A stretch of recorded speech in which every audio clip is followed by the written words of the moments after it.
Bismillahirrahmanirrahim. Assalamu alaikum. I hope you're all doing great. ये video उन लोगों के लिए बहुत ही इम्पॉर्टेंट है जो रिसर्च प्रपोज़ल लिखना यानी कि ये वो सीखना चाहते हैं कि किस तरह से एक अच्छा सा इफ़ेक्टिव सा रिसर्च प्रपोज़ल बनाया जाए। ठीक है, इस वीडियो में हम स्टेप बाय स्टेप चीज़ों को मतलब एक एक को ठीक तरीके से डिटेल में बात करेंगे कि किस तरह से आप एक अच्छा सा रिसर्च प्रपोजल बना सकते हैं, खुद बना सकते हैं। मैं ये नहीं कह रहा कि आप बहुत सारे एस्पायरेंट्स हैं जो स्कॉलरशिप अप्लाई कर रहे होते हैं और मेरे पास भी बहुत सारी रिक्वेस्ट आती रहती हैं कि ये स्कॉलरशिप इस टॉपिक पे लिख के दो, ये स्टडी प्लान करके दो, ये ऐसे करके दो। तो आज मैं ये इशू ही ख़त्म कर देता हूँ, ये आपकी प्रॉब्लम ही सॉल्व कर देता हूँ। जो लोग इस वीडियो को डिटेल से अच्छी तरीके से समझ लेंगे तो आई एम वेरी श्योर कि at the end of this video आप इतने कैपेबल हो जाएंगे कि आप एक अच्छा सा रिसर्च प्रपोजल खुद ही क्रिएट कर सकें। क्योंकि ये वीडियो लेंथी होने वाली है, डेफिनेटली ये होगी क्योंकि मैं एक एक चीज़ को ठीक तरीके से एक्सप्लेन करूँगा। अगर आपने मेरा स्टडी प्लान वाली वीडियो देखी होगी तो उसमें मैंने ना चीज़ों को वन बाय वन करके ना एक्सप्लोर किया हुआ है, चीज़ों को बताया हुआ है। ये देखिए यहाँ पे ठहरी होगी, ये वाला स्टडी प्लान इसमें मैंने बहुत ज़बरदस्त तरीके से बताया हुआ है। ठीक है, अब इसी तरह से एक रिसर्च प्रपोज़ल को मैं स्टेप बाय स्टेप डिटेल में बताऊंगा कि किस तरह से एक अच्छा रिसर्च प्रपोज़ल आप खुद ही बना सकते हैं बगैर किसी की हेल्प लिए। ठीक है, वीडियो स्टार्ट करने से पहले रिक्वेस्ट है कि जाके यूट्यूब पे द स्कॉलरशिप फंडर चैनल को सब्सक्राइब कर लें ताकि आने वाली न्यू वीडियोस, स्कॉलरशिप से रिलेटेड अपडेट्स या दूसरी एकेडमिक राइटिंग या स्किल्स से रिलेटेड कोई भी वीडियो जो भी आए वो आप तक पहुंच सके। बेल आइकन को क्लिक लाजमी कीजिएगा। ठीक है, बाकी शेयर तो डेफिनेटली आप करेंगे ही करेंगे। ठीक है, तो टाइम वेस्ट नहीं करते क्योंकि ऑलरेडी इस पे बहुत डिटेल से बात करनी है हमने, तो टाइम बहुत ज़्यादा वेस्ट होने वाला है, बहुत लगने वाला है हमारा। तो आपने इसको बस जिसको ज़रूरत होगी रिसर्च प्रपोजल समझने की तो वो डेफिनेटली ये वीडियो उसके लिए है। अगर आप इंटरेस्टेड नहीं हैं तो डेफिनेटली ये वीडियो आपके लिए नहीं है। ठीक है, तो मशवरा तो यही है कि आपको भी सीखना चाहिए क्योंकि अगर आप स्कॉलरशिप पे जा रहे हैं तो एटलीस्ट आपको इसके बारे में तो नॉलेज होना चाहिए, इस ये तो आपको आना ही चाहिए। ठीक है, anyway let's start the video. जो इस वीडियो में हम डिस्कस करेंगे वो हम पहले देखेंगे कि रिसर्च प्रपोजल होता क्या है। ठीक है, फिर हम देखेंगे कि रिसर्च प्रपोजल हमें क्यों ज़रूरत होती है इसकी, मतलब why do we need a research proposal, कि हम क्यों ये मतलब इतना सर दर्द ले रहे होते हैं, तो इसकी भी हम बात करेंगे। ठीक है, उसके बाद जो रिसर्च प्रपोजल की जो स्टेप्स होते हैं या जो जो मेन हेडिंग्स हैं उनको हम one by one with proper example, example भी बिल्कुल सिंपल होंगी, आसान होंगी, ऐसी एग्जांपल्स होंगी कि मतलब आपको खुद ही रिसर्च प्रपोजल में इंटरेस्ट होना स्टार्ट हो जाएगा। ठीक है, ये बहुत ही ज़बरदस्त होने वाला है। एक एक चीज़ को प्रॉपर एग्जांपल के साथ आपको बताऊंगा तो ये आपके लिए बहुत ही एक हलवा टाइप हो जाएगा, बहुत ही सिंपल हो जाएगा। स्टार्ट करते हैं। अब देखें, रिसर्च प्रपोजल से बस स्टार्ट करते हैं कि रिसर्च प्रपोजल होता क्या है। सॉरी, रिसर्च प्रपोजल एक डिटेल डॉक्यूमेंट होता है जो हम जो रिसर्च करेंगे, ठीक है, फ्यूचर में उसके बारे में हमें डिटेल से बता रहा होता है कि ये रिसर्च प्रपोजल क्या होगा, कैसे होगा, इसमें क्या क्या स्टेप फॉलो किए जाएंगे, इसमें क्या क्या चीज़ें इंक्लूड होंगी। ये एक चीज़ का एक तरह के आप कह सकते हैं ये एक ब्लूप्रिंट होता है, मैप होता है। जैसे आप कोई बिल्डिंग बना रहे होते हैं, ठीक है, तो उसके लिए एक मैप होता है। उस मैप में आपने पूरी बिल्डिंग में जो जो चीज़ें जहाँ जहाँ पे होती हैं वो वहाँ पे सारे वे भी बताए हुए होते हैं और वो प्लेसेस, रूम वगैरह, जो चीज़ें किचन वगैरह, वो सारा कुछ वहाँ पे मेंशन किया हुआ होता है।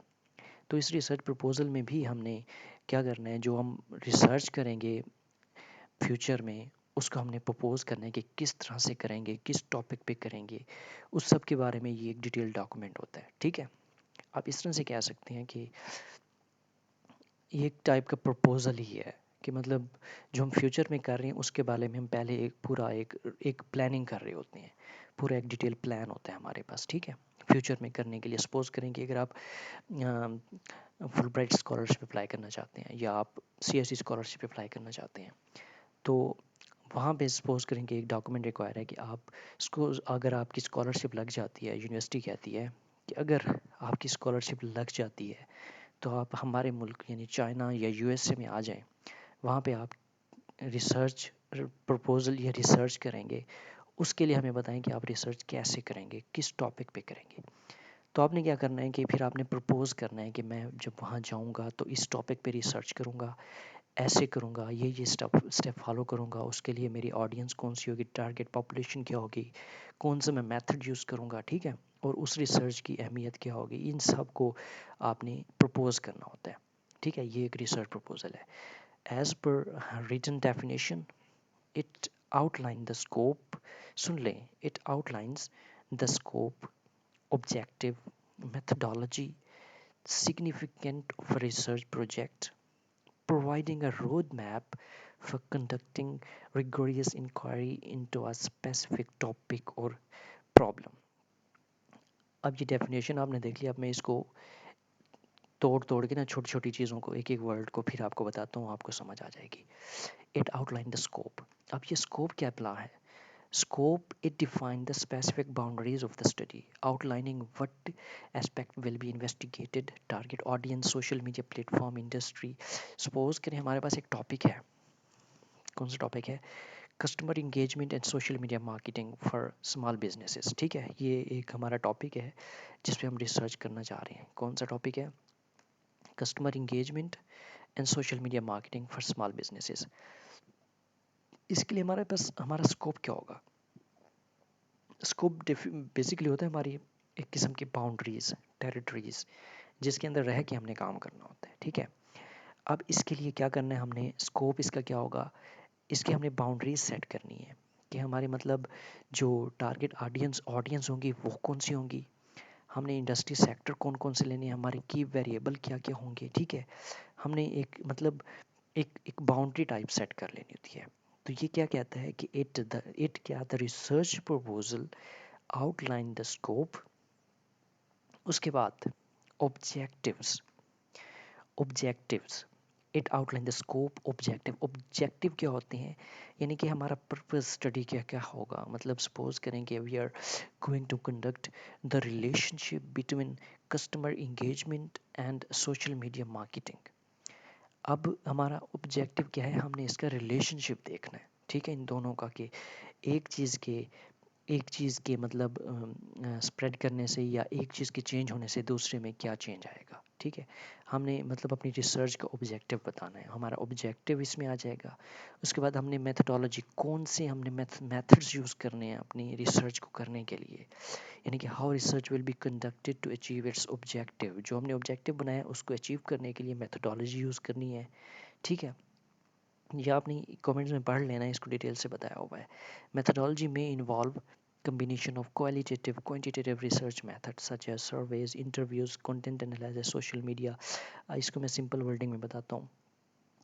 आपने एक रिसर्च प्रपोजल का ऑब्जेक्टिव सेट करना है, उसको अचीव करने के लिए आपके आपके पास मेथड होना चाहिए।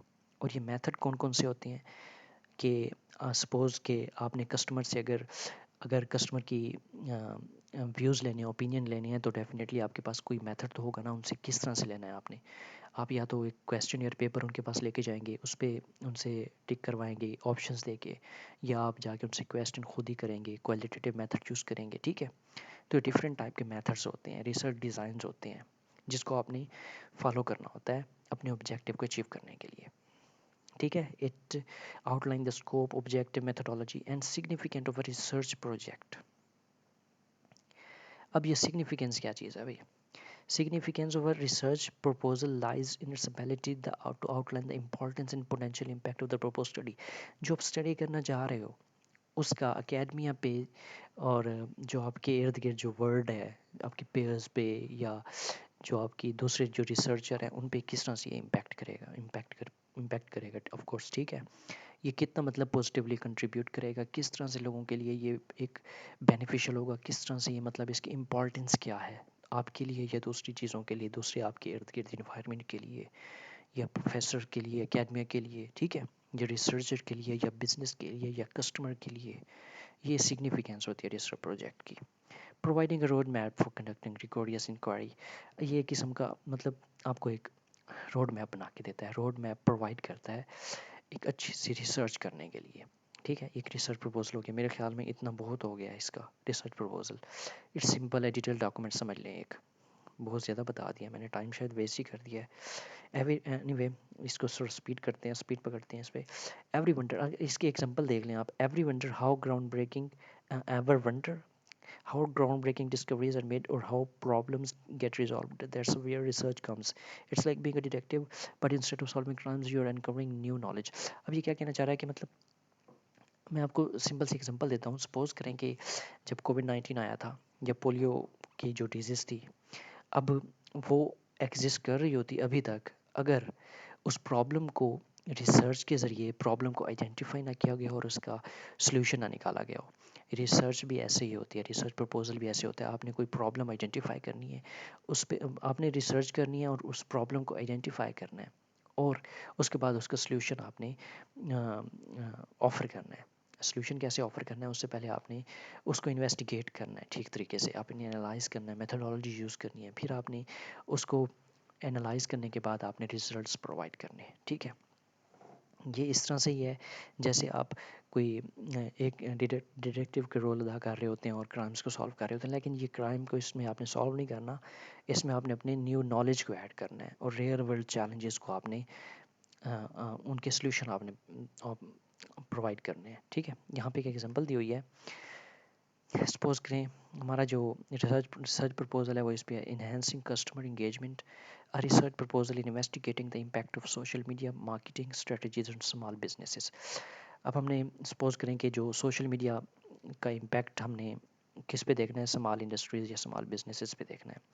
हम डिफरेंट मार्केटिंग कैंपेन्स चलाते हैं, सोशल मीडिया मार्केटिंग स्ट्रेटजीज़ को यूज़ करके हम देखते हैं कि वो किस तरह से स्मॉल बिजनेसों को इफ़ेक्ट करता है और कस्टमर की इंगेजमेंट को इन्हेंस करता है। जैसे सपोज करें कि इंस्टाग्राम या फेसबुक किस तरह से कस्टमर को इंगेज करता है किसी भी बिजनेसेस के साथ। ठीक है, ये हम प्रपोज कर रहे होते हैं, सपोज कर लें ये इसका एक टॉपिक है। इसको मज़ीद डिटेल में आगे एक एक चीज़ आप देखेंगे तो आपको आइडिया हो जाएगा कि क्या क्या बला है और किस तरह से किया हुआ है सारा कुछ। हम क्यों करते हैं रिसर्च, आपको बता दिया मैंने कि मतलब आप एक प्रॉब्लम को सॉल्व कर रहे होते हैं, तो आपको प्रॉब्लम को सॉल्व करने के लिए रिसर्च करनी पड़ती है। तो it help us to understand world better, from how disease spread to how technology can make our life easier. Without research, we are stuck in the past, missing out on all the amazing thing that make our life. अब अब यहाँ पे example मैंने जो पहले दिया वो यहीं पे यही मेंशन की हुई है। If research and vaccine development hadn't been conducted we might not achieve the eradication of disease. अगर रिसर्च ना की हुई होती तो अभी तक शायद कोविड-19 कोविड या दूसरा कोई दूसरी कोई डिजीज़ हो सकती है जैसे पोलियो वगैरह, वो अभी तक एग्जिस्ट कर रही होती। तो ये थैंक्स टू द रिसर्च, ठीक है, जिसकी वजह से ये चीज़ें, इनके सोल्यूशन हम ढूंढने में कामयाब हुए हैं। ठीक है, research, why do we need a research proposal, इसकी तो आपको अब समझ आएगी कि इसको अब छोड़ देते हैं। हाउ डज़ इट वर्क, ये वही चीज़ है कि किस तरह से करना है आपके पास। मतलब आपने ये creating research proposal like building a bridge, कि आपने एक मतलब it's like building a bridge, you start by figuring out where you want to go. आपने आपने देखना है कि आप करना क्या चाहते हो। आप एक रिसर्च क्वेश्चन क्रिएट करते हो कि यार what I am going to do. ठीक है, अब आपने एक रिसर्च एक क्वेश्चन पहले जनरेट करना है। ठीक है, उस क्वेश्चन को देन मटेरियल आपने उससे रेलेवेंट कलेक्ट करना है, आपने अपनी स्टडी को डिज़ाइन करना है। तो आपने क्या करना है, उस डिज़ाइन करने के बाद फिर आपने उस पर डिफरेंट मेथडोलॉजीज़ और टूल्स टेक्निक्स यूज़ करके उसको एनालाइज करना है। फिर आपने उसका रिज़ल्ट निकालना है और आपने देखना है कि इन सब प्रोसेस के बाद कौन कौन सी कॉन्स्ट्रेंट थी या लिमिटेशंस अभी भी हैं, उन सबको आपने क्या करना है, डिस्कस करना है, देखना है ये इस तरह से काम करता है। इसको मज़ीद आगे देखते हैं तो समझ आ जाएगी। अभी तक यहाँ तक ये मैंने सिर्फ रिसर्च प्रपोजल के बारे में फजूल बोला है, समझ ले। ऑनेस्टली स्पीकिंग, जिसको आइडिया है, जिसको पता है रिसर्च प्रपोजल क्या होता है, उसके लिए ये बिल्कुल फजूल है। अब जो काम की बात स्टार्ट होती है वो यहाँ से होती है, मेन हेडिंग से। The main heading of a research proposal. एक और बात बता दूँ, जो मैं हेडिंग यहाँ पे डिस्कस करूँगा, साथ में जो इसके रेलिवेंट क्वेश्चंस होंगे उनको भी डिस्कस करता जाऊँगा। ठीक है, तो आपको कमेंट करके पूछने की तो ज़रूरत ही नहीं पड़ेगी क्योंकि मैंने इसमें तकरीबन हर चीज़ डिस्कस की हुई है। Okay, let's do it. अब जो मेन हेडिंग्स होती हैं, वैसे जनरली मैं आपको बता रहा हूँ, टाइटल आ जाता है सबसे पहले। सॉरी, इसमें नंबरिंग थोड़ी गलत है, ये एक से होगा, ओह ऊपर आ चला गया, चलो छोड़ें इसको, बाद में बनाएंगे। अभी जो फर्स्ट हेडिंग है इसकी वो है, एक कर ही लेते हैं सेटअप, ये फिर काम ख़राब कर देगा, फिर आप कंफ्यूज हो जाएंगे कि क्या किया हुआ है मैंने। रुक जाए, ये इसको, ये यहाँ पे हेडिंग ख़त्म कर देता हूँ।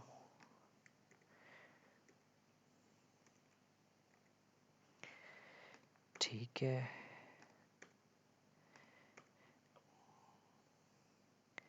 इसको गोली मारें, इधर आ जाएं। अब देखें, जो हमारे पास मेन हेडिंग्स या स्टेप होते हैं रिसर्च प्रपोजल में, उसमें हमारे पास एक टाइटल होता है रिसर्च प्रपोजल का, उसके बाद हमने इंट्रोडक्शन उसका लिखना होता है, लिटरेचर रिव्यू होता है, मेथडोलॉजी होती है, टाइमलाइन और रेफरेंस होता है। अब देखें, बहुत सारे रिसर्चर या बहुत सारे मतलब जो जो जो अकेडमियाँ हैं वो या इंस्टीट्यूशंस हैं, उनका नहीं रिसर्च प्रपोजल थोड़ा थोड़ा डिफ़र कर रहा होता है। ये उन पे डिपेंड कर रहा होता है कि वो कौन सा मेथड को फॉलो कर रहे हैं या वो किस टाइप की रिसर्च कर रहे हैं, और उससे रेलेवेंट हमने हेडिंग्स बनानी होती हैं। बेसिकली जो यूनिवर्सल है, जो जनरली एक्सेप्टेड है, उसमें यही होता है, टाइटल होता है, इंट्रोडक्शन होता है, लिटरेचर भी होता है, मेथडोलॉजी होती है और रेफरेंसेस होते हैं। टाइमलाइन भी नहीं होती बाज़ औक़ात, लेकिन जो जो अच्छा एक रिसर्च प्रपोजल होता है उसमें आप अगर टाइमलाइन मेंशन कर देते हैं तो उससे क्या होता है कि आपके रिसर्च प्रपोजल को मतलब बहुत अच्छा समझा जाता है। ठीक है, तो ये जो मैंने जनरली लिखी हैं, ये एक मतलब अच्छा फॉर्मेट बना के अच्छा आपको मतलब अच्छा वे में इसको लिखने की कोशिश की है। ये बहुत ज़बरदस्त रहेगा अगर आप इसमें टाइमलाइन भी मेंशन कर देंगे। वैसे जनरली टाइमलाइन के बगैर भी ये चल जाएगा। ठीक है, तो इसमें बेसिकली जो हेडिंग्स आती हैं वो यही 5 से 6 आती हैं, लेकिन अगर आप इसमें ऐड करना चाहते हैं तो इसमें बहुत कुछ ऐड हो सकता है। देखिए, मैंने इंट्रोडक्शन में ही चीज़ें डाली हुई हैं, रिसर्च क्वेश्चन वगैरह, ऑब्जेक्टिव और हाइपोथेसिस। आप इंट्रोडक्शन के अलावा और रिसर्च क्वेश्चन, हाइपोथेसिस और ऑब्जेक्टिव की भी हेडिंग बना सकते हैं। उसके अलावा आप सिग्निफिकेंस को भी अलग अलग डाल सकते हैं, लिमिटेशंस को भी डाल सकते हैं। ठीक है, और मैंने जो हमारा फ्रेमवर्क है उसको लिटरेचर रिव्यू में डाला हुआ है, आप इसको सेपरेट भी बना सकते हैं। ठीक है, तो इसमें मतलब बहुत सारी हेडिंग्स आ सकती हैं सेपरेट, और एंड में आप कंक्लूजन भी लिख सकते हैं, एक्सपेक्टेड आउटकम्स भी लिख सकते हैं इस मेथडोलॉजी के बाद। ठीक है, मतलब कुछ भी हो सकता है, लेकिन जो जनरली है वो यही यही हेडिंग्स होंगी। इसको अपने माइंड में रखना है कि मतलब ऊपर नीचे हो जाती हैं हेडिंग्स, कुछ इंक्लूड कुछ कर लेते हैं, कुछ चीज़ें रिमूव कर लेते हैं, लेकिन जो रिसर्च प्रपोजल होगा उसमें ये चीज़ें मस्ट होंगी, title, introduction, literature review, methodology and references, ये मस्ट है। ठीक है, इसको अपने माइंड में ही रखना है। और ये सीक्वेंस भी ऊपर नीचे इस तरह से हो जाता है बाज़ औक़ात कि इंट्रोडक्शन और लिटरेचर वाली चीज़ें ऊपर नीचे थोड़ी हो जाती हैं, कि इसमें मतलब बहुत सारी हमारे पास हेडिंग्स आ रही होती हैं जिनको हम थोड़ा सा मिक्सअप कर लेते हैं, लेकिन आपने इसी को ही फॉलो करना है। ये जो मैंने अभी ये स्टेप बाय स्टेप चीज़ें बताई है ना, सीक्वेंस को आपने पहले टाइटल चूज़ करना है, उसके बाद इंट्रोडक्शन, लिटरेचर, मेथडोलॉजी, टाइमलाइन और रेफरेंसेस। इनको वन बाय वन चीज़ों को मैं एक्सप्लोर करूँगा, इसको एक्सप्लेन करूँगा, तो आपको आइडिया हो जाएगा कि हम रिसर्च एक टाइटल अच्छा कैसे चूज़ कर सकते हैं, इंट्रोडक्शन हम कैसे लिख सकते हैं, क्या क्या इंट्रोडक्शन में आता है। ठीक है, और लिटरेचर रिव्यू में क्या क्या चीज़ें आती हैं, मेथडोलॉजी क्या चीज़ किस ब्लॉक का नाम है, टाइमलाइन में क्या करते हैं, रेफरेंसेस में क्या क्या आता है। ठीक है, देखें, सबसे पहले हम टाइटल की बात करते हैं। जो टाइटल होता है वो हमारा रिसर्च प्रपोजल का मतलब ऐसा ऐसा ऐसा एक फ्रेज़ होता है जिससे हमारा रिसर्च प्रपोजल के बारे में आइडिया हमें या हमें एक बता रहा होता है कि हमारा रिसर्च प्रपोजल एक्चुअली बेसिकली किस बारे में है। ठीक है, ये हमने एक टाइटल उस तरह से बनाना है कि हमारी रिसर्च को वो शो कर रहा हो, डिस्प्ले कर रहा हो, कि मतलब लोगों को बता रहा हो, अकेडमिया को या पढ़ने वालों को रिसर्च आर्टिकल, मतलब उसको आइडिया हो जाए कि ये रिसर्च प्रपोजल किस बारे में है। ठीक है, तो अब ये टाइटल कैसा होना चाहिए, आपको भी पता है कि एक मतलब कैची वर्ड्स, कोई ऐसे मतलब अच्छे अच्छे फ्रेज टाइप, या मतलब वो कॉन्साइज टाइप, प्रिसाइज टाइप, या जो आपका रिसर्च टॉपिक है उससे रेलिवेंट, मतलब कुछ उसकी करेक्टरिस्टिक होनी चाहिए ना रिसर्च प्रपोजल। ऐसे तो कोई टॉपिक उठा के, कोई फ्रेज उठा के टॉपिक नहीं बन सकता ना। तो सबसे पहले आपने क्या करना है, सबसे पहले आपने देखना है कि आपका एरिया ऑफ फील्ड कौन सा है। ठीक है, फिर उस एरिया ऑफ फील्ड में जाके सपोज करें कि आपका एरिया ऑफ फील्ड जो है वो मैनेजमेंट साइंसेज है या बिजनेस ऐड है, ठीक है, ये आपका एरिया ऑफ फील्ड हो गया।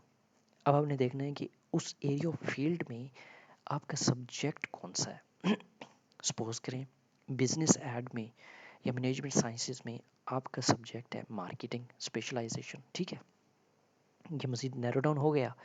इसको अपने मज़ीद नैरो डाउन करना है। उस मार्केटिंग में आपका मतलब सब आपका आपका जो रेलिवेंट जो एरिया है वो क्या है, मतलब कौन सा रिसर्च इंटरेस्ट है। मतलब अब मार्केटिंग में देखें, मार्केटिंग में हमारे पास प्रमोशनल मिक्स आ जाती हैं बहुत सारी, ठीक है, मार्केटिंग में हमारे पास इंतहा की चीज़ें आ जाती हैं। मैं किस किस चीज़ का नाम लूँगा वो बहुत चीज़ें वास्ट हो जाएंगी। मार्केटिंग में हमारे पास प्रमोशनल मिक्स के अलावा हमारे पास मतलब कौन कौन सी चीज़ें आ जाती हैं यार, थोड़ा सा मतलब ये आप देख लीजिएगा खुद ही, ठीक है। इस ये बहुत वास्ट फील्ड है। जैसे बिजनेस ऐड में एचआर है, मैं एचआर में रिलेटेड क्या आ जाता है कि एचआर से रिलेटेड ह्यूमन रिसोर्स से रिलेटेड जाती है। मार्केटिंग में क्या आ जाता है कि आपने चीज़ों को मार्केट किस तरह से करना है। अब इसमें 100 चीज़ आ जाती है, यानी कि ब्रांडिंग आ जाती है इसमें। इसमें आपकी लॉजिस्टिक भी बाज़ औक़ात आ जाती है इसमें आपकी। उसके अलावा वो क्या, इसमें डायरेक्ट मार्केटिंग, एडवर्टीजिंग, प्रमोशन, मतलब बहुत सारी चीज़ें आ जाती हैं, ठीक है। तो आपने इसको मतलब एक स्पेसिफाई कर लेना है मज़ीद। जैसे सपोज़ करें कि आपने एक ब्रॉडर ब्रॉडर जो एरिया ऑफ इंटरेस्ट था आपका वो बिजनेस ऐड था। उसके बाद आपने इसको नैरो डाउन किया अपने स्पेशलाइजेशन मार्केटिंग में। मार्केटिंग को मज़ीद नैरो डाउन करें कि आप किस टॉपिक पे करना चाहते हैं।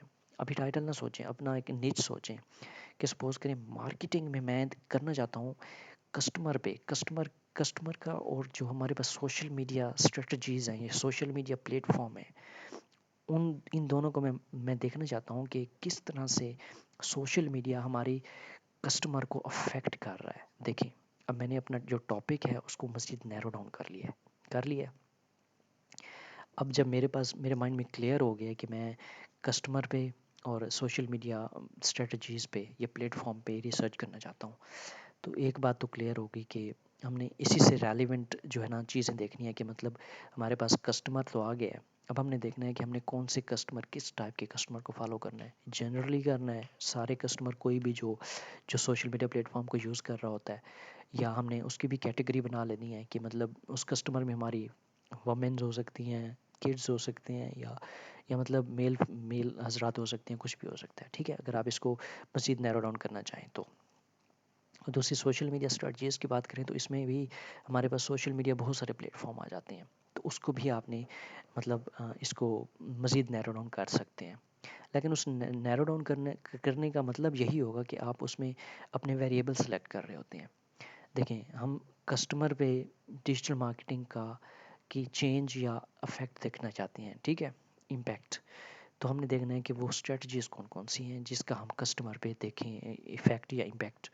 देखें, फेसबुक को रख लें, इंस्टाग्राम को रख लें, ट्विटर को रख लें, यूट्यूब को रख लें, ठीक है। इन सब इन सब के थ्रू हम कस्टमर को किस तरह से इंगेज कर सकते हैं या अफेक्ट कर सकते हैं, ठीक है, उनको अपने प्रोडक्ट बाय करने पर मजबूर कर सकते हैं या उनकी अटेंशन ग्रैब कर सकते हैं। तो हमने देखना है कि फेसबुक किस तरह से कस्टमर को अफेक्ट कर रही होती है, इंस्टाग्राम किस तरह से कर रहा होता है, ठीक है। ये different marketing, social media marketing strategies हो जाती हैं।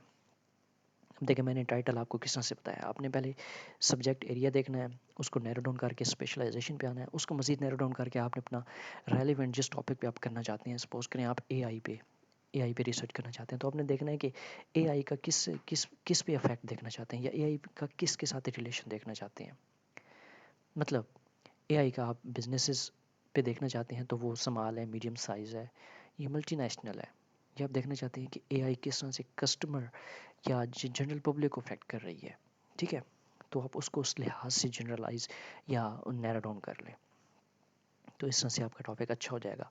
जब आपने ये सारी चीज़ें नैरो डाउन कर ली, फिर आपने देखना है कि जो आप टाइटल बनाएं वो ऐसा होना चाहिए जो जो आपका जो मकसद है, जो आपका पर्पज़ है, उसको क्लैरिटी दे रहा हो, कि वो क्लियर बता रहा हो कि आपका पर्पज़ क्या है रिसर्च करने का, क्लैरिटी हो आपके टॉपिक में, ठीक है। उसके बाद वो रेलिवेंट भी हो, जो आप रिसर्च करना चाह रहे हैं उससे रिलेटेड हो। ऐसा ना हो आप कस्टमर और मार्केटिंग से रिलेटेड करना चाहते हैं लेकिन आप टॉपिक फाइनेंस से या आप एचआर से रेलिवेंट हो, तो जो आपका टॉपिक जो टाइटल हो वो आपकी टॉपिक से या जो चीज़ जो रिसर्च आप करना चाह रहे हैं उससे रेलिवेंट हो। ठीक है। उसके बाद इसकी स्पेसिफिसिटी को देखना है आपने कि मतलब क्लियर आइडिया दे रहा हो कि जो आप रिसर्च करना चाह रहे हो ज़्यादा ब्रॉड ना हो, जनरल हो। जैसे मैंने आपको नैरो डाउन करवा दिया ऊपर, जनरल टॉपिक है, ब्रॉड को हमने नैरो डाउन किया, स्पेशलाइजेशन से हमने मज़ीद उसको ब्रेक करके नैरो डाउन कर लिया। ठीक है, उसको स्पेसिफिक कर लें।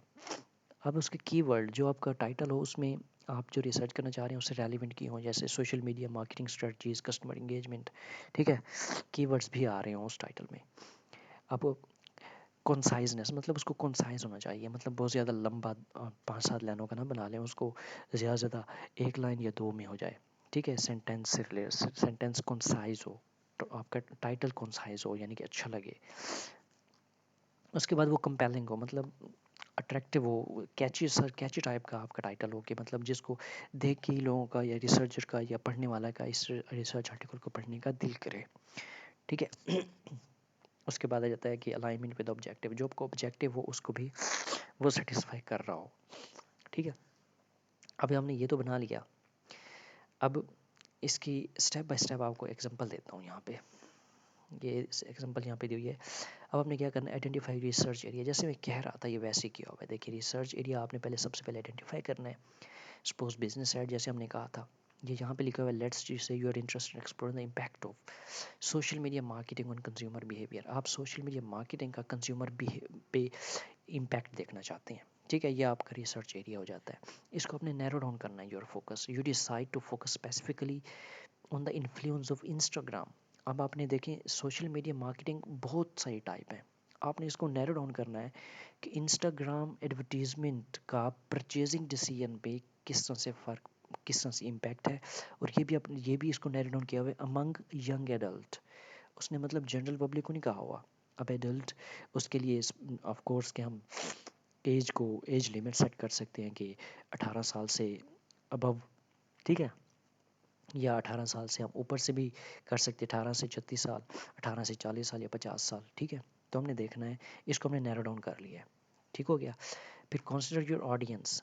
फिर हमें अपनी ऑडियंस को देखना है कि मतलब हम since your research will be relevant to marketers, तो हमने देखना है कि जो हम रिसर्च कर रहे हैं वो किसके लिए है। मतलब ये मार्केटर के लिए है, बिजनेसेस के लिए है, यंग एडल्ट्स के लिए है। तो हम उसको भी मतलब क्लियर कर रहे होते हैं, कंसिडर कर रहे होते हैं अपनी ऑडियंस को भी, ताकि उनकी अटेंशन को ग्रैब कर सकें। You might consider something like the power of Instagram, investigating it influence on youth consumer behaviour. ठीक है। इसकी मेरे ख्याल में आपको समझ आ गई होगी। आपने ऑडियंस को मद्देनज़र रख के ही ऑफ कोर्स अपनी रिसर्च का टाइटल सेलेक्ट करना है। फिर आपने कंसाइज रखना है उसको। फिर आपने उसमें कीवर्ड्स यूज़ करने हैं, उसमें ओरिजिनलिटी होनी चाहिए, यूनिक होना चाहिए।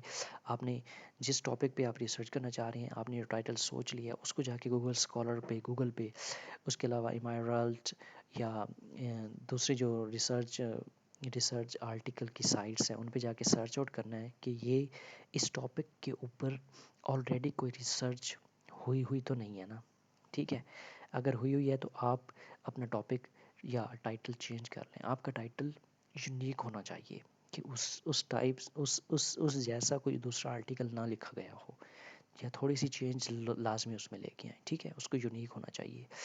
उसके बाद आपने उस टाइटल जो बना लिया उससे फिर आप लोगों से फीडबैक ले सकते हैं। जैसे आपके सीनियर्स होते हैं, प्रोफेसर्स होते हैं, पेयर्स होते हैं, कोलीग्स होते हैं, फ्रेंड्स होते हैं, उनसे डिस्कस कर लें कि यार ये ठीक है या नहीं है, जो आप रिसर्च करना चाह रहे हैं उससे रेलिवेंट जो आपने टाइटल बनाया है क्या ये फिट रहेगा, क्या ये अच्छा रहेगा। आप उनसे थोड़ा सा कंसल्ट कर लें, उनसे फीडबैक ले लें, फिर आपने इसको फाइनल कर लेना है। अब आपने टाइटल फाइनल कर लिया। क्या किया है final, the influence of Instagram advertising on youth purchasing decision. कि मतलब इंस्टाग्राम एडवर्टीजमेंट किस तरह से यूथ की परचेजिंग डिसीजन को इफ़ेक्ट करता है। कि मतलब हम इंस्टाग्राम के थ्रू पोस्ट या वीडियोस या ऐसा कंटेंट ऐड कर सकते हैं जिससे जो हमारे मतलब जो यूथ है वहाँ की, उनकी परचेजिंग जो डिसीजन है वो मुतासर हो रहे होते हैं। कि हम ऐड दे रहे होते हैं कि आप ये सर्टेन प्रोडक्ट लें, इसका ये बेनिफिट है, इसका ये नुकसान है, ठीक है। तो उससे क्या हो रहा है, यूथ या तो मोटिवेट हो रही होती है किस चीज़ को बाय करने के लिए, या डीमोटिवेट हो रही होती है, ठीक है। तो इस तरह से आपका ये रिसर्च टॉपिक बन जाएगा। इस पे आप क्लिक करेंगे तो यहाँ पे स्टेप बाय स्टेप एग्जांपल भी दी हुई है और आपको स्टेप बाय स्टेप गाइड भी किया गया है, ठीक है। आप इसको भी पढ़ सकते हैं एक बार। उसके बाद आ जाता है हमारे पास सेकंड स्टेप है इंट्रोडक्शन। टॉपिक हमारा सिलेक्ट हो गया, अब हमने इंट्रोडक्शन लिखना है। क्या लगता है इंट्रोडक्शन क्या होगा? इंट्रोडक्शन मतलब सपोज करें कि जब आप कोई स्टडी पढ़ते हैं, मतलब कोई बुक पढ़ते हैं या कोई आर्टिकल पढ़ रहे होते हैं, तो आप वहाँ पे मतलब कहाँ से कहीं ना कहीं से तो इंटर होते हैं ना। मतलब सपोज करें कि आप किसी घर में इंटर होते हैं, तो उसके लिए एक दरवाज़ा होता है, तो वहाँ से आप इंटर होके अंदर जाते हैं ना। तो ये भी इस टाइप का ही समझ लें कि एक डोरवे टू द स्टडी, कि आप कोई स्टडी करना चाह रहे हैं, उस उसके लिए ये इंट्रोडक्शन एज अ डोरवे, मतलब ये सर्व इस तरह से मतलब आपको बता रहा होता है। इसमें वो चीज़ें ऐड की हुई होती हैं कि जिसमें आपको आइडिया हो जाता है कि स्टडी में ओवरऑल किस तरह से काम किया गया है, ये किससे रिलेटेड है, इसमें मेथडोलॉजी क्या है, इसकी इम्पोर्टेंस क्या है, इसमें मतलब कह सकते हैं इसमें सब चीज़ें डाली हुई हैं। आपको ओवरव्यू दे रहा होता है पूरे टॉपिक का, पूरे आपके आर्टिकल का, इसकी इम्पोर्टेंस का, ठीक है, इसका बैकग्राउंड का। इसमें बहुत सारी चीज़ें आ रही होती हैं जिसमें आपको आइडिया हो जाता है कि रिसर्च एक्चुअली किस बारे में है या क्या क्या है। इसको पढ़ लीजिएगा। It sets the stage for the reader, providing essential background information, stating the research problem or question, outlining objective scope of the study. Introduction acts as a guiding beacon, inviting the reader to delve deeper into the investigation while showcasing the relevance and potential impact of the research behaviour. अब इसमें introduction में आपको बता देता हूँ कि mainly कौन कौन सी चीज़ें आ रही होती हैं, इसमें कौन कौन सी चीज़ें आप इंक्लूड कर सकते हैं। Under the investigation research proposal you can include the following point. अब ये कौन कौन से हैं? आपने इंट्रोडक्शन स्टार्ट किया, इंपॉर्टेंस बताई, रिसर्च टॉपिक को थोड़ा सा मतलब बताया कि the purpose of this study is to explore the relationship between consumer behaviour and digital marketing strategies, या कुछ भी कह सकते हैं, ठीक है। उसके बाद आपने बताना है कि इस रिसर्च का बैकग्राउंड क्या है। इसमें जो हेडिंग आ रही है पहले उसको देख लें। इसमें बैकग्राउंड ऑफ अपनी रिसर्च का बैकग्राउंड को डिस्कस करना होता है। आपने प्रॉब्लम स्टेटमेंट बतानी होती है, प्रॉब्लम कहाँ लाई कर रही है, प्रॉब्लम क्या है यार जिसको आपने सॉल्व करना है। फिर इस स्टडी की सिग्निफिकेंस क्या है, किस तरह से लोगों के लिए ये बेनिफिशियल या प्रोडक्टिव होगा आपका टॉपिक या ये रिसर्च। फिर आपने अपने रिसर्च ऑब्जेक्टिव बनाने हैं, रिसर्च क्वेश्चन जनरेट करने हैं, फिर हाइपोथेसिस आपने ऑफ़र करने हैं, ठीक है। उसके बाद आपने स्कोप और लिमिटेशंस भी बतानी है। अब इसमें जनरली ये चीज़ें डिस्कस होती हैं, लेकिन इसको भी आप मतलब इनको सेपरेट हेडिंग भी बना सकते हैं, इनकी इस इंट्रोडक्शन में भी इंक्लूड हो सकता है, कुछ चीज़ें आप निकाल भी सकते हैं, ठीक है। तो ये जनरली ये इफ़ेक्टिव और ज़बरदस्त एक अच्छे से रिसर्च, पावरफुल रिसर्च प्रपोजल के लिए इन सब को इसमें होना ज़रूरी है। लेकिन आप ये लिमिटेशन और स्कोप को सेपरेट हेडिंग भी बना सकते हैं, रिसर्च ऑब्जेक्टिव, क्वेश्चन, हाइपोथेसिस की सेपरेट हेडिंग भी बना सकते हैं, ठीक है। लेकिन सजेस्टेड मेरे हिसाब से मैं आपको कह रहा हूँ कि यही करें। फिर भी आप इनको सेपरेट भी कर सकते हैं, कोई हर्ज नहीं है, वो भी ठीक रहेगा, अच्छा हो जाएगा। अब देखते हैं इन सब हेडिंग्स जो हमारी इंट्रोडक्शन में आ रही है, इन सब को हम वन बाय वन देखेंगे। बैकग्राउंड ऑफ द रिसर्च में क्या आ जाता है? Background of the research refer to the historical, theoretical, empirical context that provides the foundation for the study. आपने इस टॉपिक का बैकग्राउंड बताना है कि मतलब इसके बैकग्राउंड में है क्या, इसकी हिस्ट्री क्या है, इसका थियोरेटिकल वर्क जो किया हुआ है वो क्या है, मतलब इसकी फाउंडेशन जो है ना, वो इस स्टडी पे जो पहले हो चुकी है वो किस टाइप की है, क्या हो चुका है इस पे, या इसकी हिस्ट्री सारी है क्या। तो आपने इस बैकग्राउंड में वो बताना है। सपोज कि आप ग्लोबलाइजेशन की बात करते हैं तो आप कह सकते हैं कि ग्लोबलाइजेशन इस बैकग्राउंड में जाए, वो किस तरह से स्प्रेड हुआ था, उसके क्या बेनिफिट्स थे, क्या नुकसान थे, किस तरह से वो आगे आहिस्ता आहिस्ता आप वो मतलब एक ग्लोबल वर्ल्ड बन गई है ग्लोबलाइजेशन से, तो किस तरह से मतलब प्रोग्रेस आ रही है, क्या उसके बेनिफिट्स हैं, तो हिस्ट्री उसकी क्या कहती है, ठीक है। आपने उस थ्योरीज इसके बारे में क्या क्या है, तो आपने वहाँ से स्टार्ट कर लेना है। It include relevant information about previous research, theories, concept or finding related to the topic under investigation. Topic से रिलेटेड आपको बैकग्राउंड में की हुई रिसर्च वगैरह वो सारी इसमें आप डिस्कस हो जाती हैं, ठीक है. The background help establish the significance of the research by highlighting gap, controversies और resolved question. अभी background of the research में हम देखेंगे कि यार ये टॉपिक इस तरह से रिसर्च इस पे हो चुकी है, इस पे ये बात हो चुकी है, ये चीज़ें डिस्कस हो चुकी हैं, लेकिन स्टिल इसमें मतलब इस चीज़ को डिस्कस नहीं किया गया. यानी कि आप कहें कि हमने देखना है कि सोशल मीडिया मार्केटिंग का कस्टमर पे किस तरह से इम्पैक्ट है. आप कहेंगे कि हम सोशल मीडिया मार्केटिंग कैंपेन को, सोशल मीडिया मार्केटिंग स्ट्रेटजीज को सेपरेटली डिस्कस कर चुके हैं. कैसे? फेसबुक का इफेक्ट देख चुके हैं हम सेपरेट, इंस्टाग्राम का सेपरेट देख चुके हैं, यूट्यूब का सेपरेट देख चुके हैं, लेकिन गैप कहाँ पे आ रहा है? इन सब को इकट्ठा हमने, मतलब अगर इन सब को इकट्ठा हम यूटिलाइज करें तो फिर कंज्यूमर पे किस तरह से अफेक्ट करेंगी ये सारी स्ट्रेटजीज. तो अब कह सकते हैं कि इस चीज़ को नेग्लेक्ट किया गया है. ये एक गैप है कि इन सब को हमने इससे पहले जितनी भी रिसर्च हुई हैं उसमें इन सब जो हमारे पास टूल्स हैं, इंस्टाग्राम, फेसबुक, ट्विटर, यूट्यूब, इन सब को इकट्ठा हम यूटिलाइज करके कस्टमर में चेंज को या कस्टमर इंगेजमेंट को हमने कभी मतलब इन्वेस्टिगेट नहीं किया. तो ये गैप है. हम इस रिसर्च में क्या करेंगे, इन सारे प्लेटफॉर्म को इकट्ठा मेजर करेंगे, इकट्ठा इन्वेस्टिगेट करेंगे कि इन सब का इकट्ठा किस तरह से कस्टमर पे अफेक्ट कर रहे होते हैं, अगर इनको हम इकट्ठा एट द सिमिल्टेनियसली अगर इनको यूटिलाइज करें तो, ठीक है. इसमें तो आप रिसर्च गैप इस तरह से यहाँ से निकाल सकते हैं बैकग्राउंड स्टडी में से, ठीक है. इसको मज़ीद आप पढ़ लीजिएगा, इसमें बहुत सी चीज़ें लिखी हुई हैं, आपके लिए हेल्पफुल होगा. अब ओवरऑल क्या कहता है, the background of the research provide essential context for understanding the rational and motivation behind the study. इसके एग्जांपल देख लेते हैं. अब the rise of social media has transformed how businesses interact with consumers. With platforms like Facebook, Instagram, companies can reach their target audience more directly and personally. This has led to a surge in social media marketing, where business promote their, ये एक पूरा paragraph लिखा हुआ है, जैसे मैंने आपको पहले बता दिया कि ग्लोबलाइजेशन को उठाएं या डिजिटल मार्केटिंग को उठाएं या सोशल मीडिया मार्केटिंग स्ट्रेटजीज़ को उठाएं, तो वो पास्ट में कैसे यूटिलाइज हो रही थी, क्या उस पर थ्योरीज बन चुकी हैं और उसके उसमें कौन कौन सा गैप है, तो हम उस गैप को फिल करने के लिए क्या रिसर्च कर रहे हैं, ठीक है. इसको आप पढ़ लीजिएगा, लेकिन बैकग्राउंड का अब समझ आ गया होगा आपको.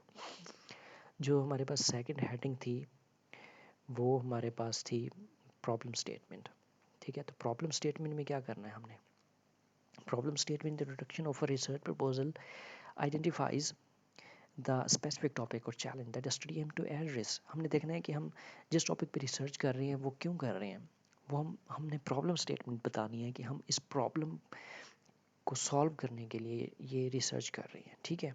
ये एक गैप और डेफिशिएंसी को फिल करने के लिए हम कर रहे हैं. यानी कि हमने कहा है पहले कि फेसबुक को यूज़ करके हम कस्टमर की इंगेजमेंट बढ़ा सकते हैं, लेकिन हमने कभी ये नहीं किया कि जो डिफरेंट सोशल मीडिया प्लेटफॉर्म है, फेसबुक और इंस्टाग्राम को इकट्ठा यूटिलाइज करके कस्टमर की इंगेजमेंट को किस तरह से बढ़ा सकते हैं. तो ये गैप है, हमने इस गैप को फिल करने के लिए, ये यानी कि प्रॉब्लम थी, इसको फिल करने के लिए हमने इन दोनों स्ट्रेटजीज़ को इकट्ठा यूटिलाइज करके अब मेजर करना है, ठीक है.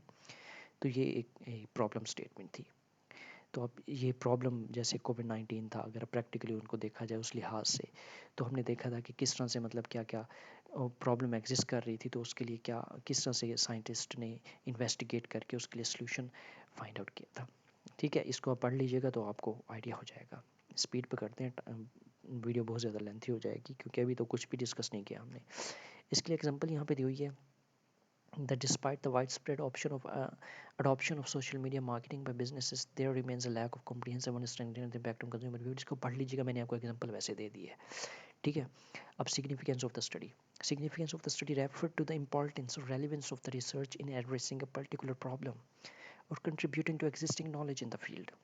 It outlines why the research is valuable and how it benefit various stakeholder, academia, industry or society as a whole, ठीक है.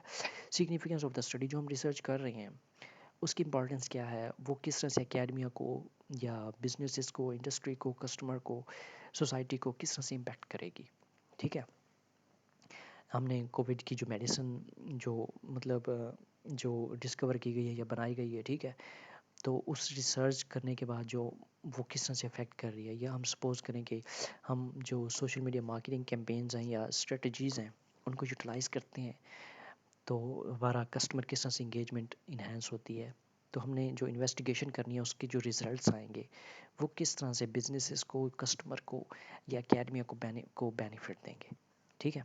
तो इसके लिए भी एग्जांपल यहाँ पे मैंने दी हुई है, उसको आप देख लीजिएगा, ठीक है, एक बार पढ़ ज़रूर लीजिएगा, आपको इसकी भी समझ आ जाएगी।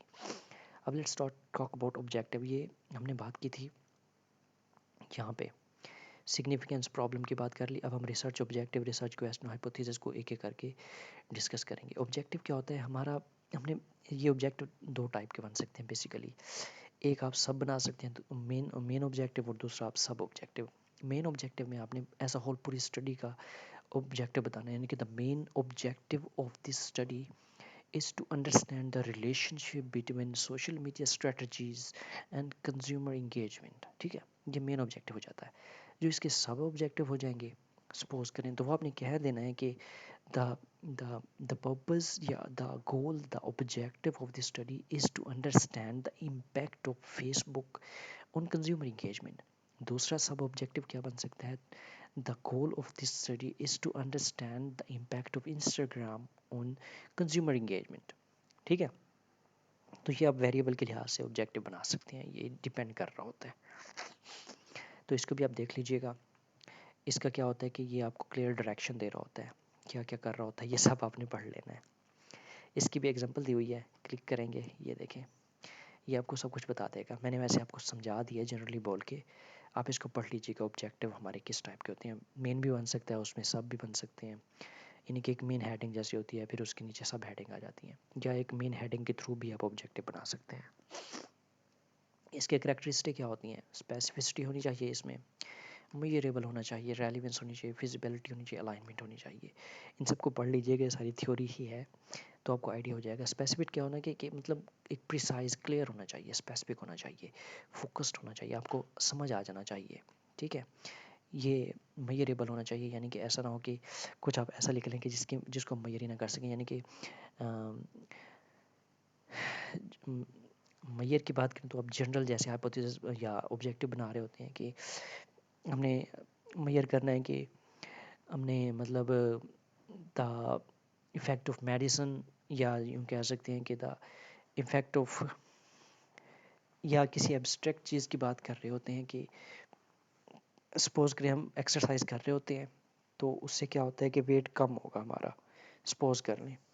लेकिन हम इसको मतलब इसके लिए अगर हम डेट वगैरह सेट ना करें कि मतलब 20 दिनों में हम एक्सरसाइज करेंगे तो हमारा 5 किलो वेट जो है ना कम हो जाएगा। अगर हम इसको स्पेसिफाई कर देंगे ना कि मतलब 1 मंथ एक्सरसाइज करने के बाद हमारा 5 kg वेट कम हो जाएगा, तो ये मेजरेबल हो जाएगा। और कुछ जो होते हैं वो एब्स्ट्रैक्ट टाइप होते हैं जिसको आप मेजर नहीं कर सकते, तो आपने ऐसा कुछ नहीं करना, आपने जो ऑब्जेक्टिव है उनको मेजरेबल ही रखना है। इसकी मज़ीद टॉपिक आप जब इसको रीड आउट करेंगे तो आपको आइडिया हो जाएगा कि मेजरेबिलिटी किससे क्या मुराद है। वैसे भी हमने इसको आगे डिस्कस करना है, ठीक है। वीडियो माशाल्लाह बहुत लेंथी होने वाली है, बहुत लेंथी हो गई है। एनीवे, इसको आज ख़त्म ही करना है क्योंकि मुश्किल से टाइम मिलता है, फिर एक ही बार करके ही जान छुड़ाएं। रेलिवेंस, आपका जो ऑब्जेक्टिव होना चाहिए वो आपके टॉपिक से रेलिवेंसी रखता हो। ऐसा ना हो कि आपका टॉपिक कुछ और ऑब्जेक्टिव आप कुछ और बना रहे हो, ठीक है। फिजिबिलिटी, वही कि मतलब आप ये स्टडी जो आप ऑब्जेक्टिव सेट कर रहे हैं वो करने के काबिल है भी या नहीं, फिजिबल है या नहीं है, रिसोर्स अवेलेबल है, टाइम है, या एथिकली आप कर सकते हैं या नहीं, ठीक है। अब इस टाइम जो मैं इस तकरीबन ये 2 बज रहे हैं यहाँ पे, ठीक है, जो मैं वीडियो बना रहा हूँ, तो मुझे भी नींद भी आई हुई है वैसे, लेकिन काम है ना, क्या करें, करना पड़ता है। मैं कहता हूँ ये वीडियो बननी चाहिए आज। तो उसके बाद अलाइनमेंट हमने देखना है कि रिसर्च क्वेश्चन और ऑब्जेक्टिव जो है ना अलाइन कर रहे हों, हमारे जो गैप है स्टडी में उसको भी फिल कर रहे हों, ठीक है। ये हमारे ऑब्जेक्टिव बन जाएंगे। इसको आप देख लीजिएगा, ज़्यादा मुश्किल नहीं है ये। अब ये नीचे वाली चीज़ें जो है ना इनको समझने की ज़रूरत है। Objective in research proposal can be formulated using various type of action verbs depending on the specific aim and goal of the study. हम ऑब्जेक्टिव डिफरेंट एक्शन वर्ड के थ्रू बना सकते हैं, लेकिन वो डिपेंड करता है कि हमारी स्टडी का गोल क्या है, पर्पस क्या है। सम कौन टाइप्स जो है ना, वो एक्शंस जो हम डिफरेंट एक्शंस के थ्रू बनाते हैं वो ये हैं। क्या करते हैं, टू आइडेंटिफाई के थ्रू हम बना सकते हैं, to understand, to evaluate, to explore, to compare. ये 5 टाइप मैंने जनरली लिखी हैं, इसके थ्रू हम ऑब्जेक्टिव बना सकते हैं। यानी कि टू आइडेंटिफाई क्या होता है, ऑब्जेक्टिव फोकस ऑन रिकॉग्नाइज और pinpointing certain phenomena factor variable. For example to identify key factor influencing consumer behaviour. ठीक है।